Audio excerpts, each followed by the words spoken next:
সন্ধ্যার সময় চটপটে কিছু খেতে ইচ্ছে করছে, কিন্তু হাতে একদম সময় নেই, বেশি তেলের জিনিসও খেতে ইচ্ছে করছে না।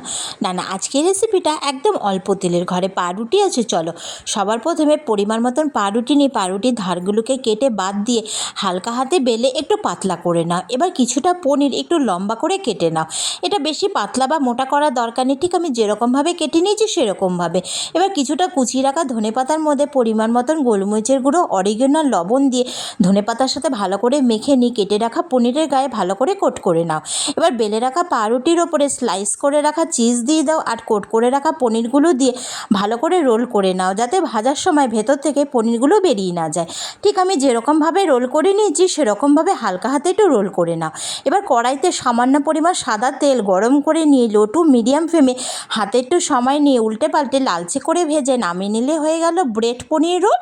আর গরম গরম ব্রেড পনির রোল খেতে তো দারুণ লাগলো।